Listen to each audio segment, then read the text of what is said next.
കേന്ദ്രമന്ത്രി സുരേഷ് ഗോപി ആദ്യമായി ഗുരുവായൂർ മണ്ഡലത്തിൽ വോട്ട് രേഖപ്പെടുത്താനെത്തി. രാവിലെ 6:30 തന്നെ ഗുരുവായൂർ ദേവസ്വം ഇംഗ്ലീഷ് മീഡിയം സ്കൂളിലെ 137 നമ്പർ ബൂത്തിൽ സുരേഷ് ഗോപി വോട്ട് ചെയ്യാനെത്തി.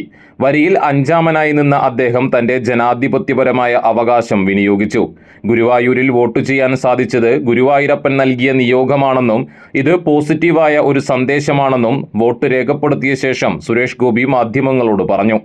ബുദ്ധിപൂർവവും ജാഗ്രതയോടെയും വോട്ടവകാശം വിനിയോഗിക്കണമെന്നും കേരളത്തെ സംബന്ധിച്ചിടത്തോളം നിർണായകമായ ഒരു വർഷമാണിതെന്നും അദ്ദേഹം പറഞ്ഞു. തിരിച്ചു കയറി പോകുന്നു എന്ന് പറയുന്ന ഭയപ്പാട് വരുമ്പോൾ ഒന്ന് എങ്ങനെങ്കിലും ഒഴിവാക്കിയെടുക്കണം. എനിക്കെതിരെ എത്ര പെറ്റീഷൻ കളക്ടർക്ക് പോയത് അതെല്ലാം തരണം ചെയ്ത് എൻ്റെ റിസൾട്ട് പോലും ആ കളക്ടർ അനൗൺസ് ചെയ്തെങ്കിൽ ഇപ്പോഴും കോടതിയിൽ പോവുകയല്ല.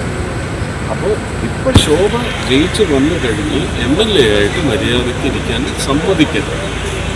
അന്നും കോടതിയിൽ പോകാൻ വേണ്ടി ഇപ്പോഴേ ഒരു തുണ്ട് അവിടെ എഴുതി വെക്കുക. അത്രയേ ഉള്ളൂ.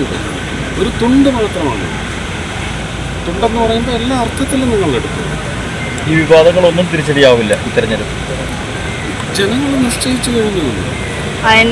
ആ നിശ്ചയത്തിൽ നിന്നും നിങ്ങളുടെ ഈ ചെപ്പടി വിദ്യയും മറ്റേ അവർ പറയുന്നത് പോലെ എന്താ പൊറോട്ട നാടകം അതൊന്നും കേൾക്കത്തില്ല.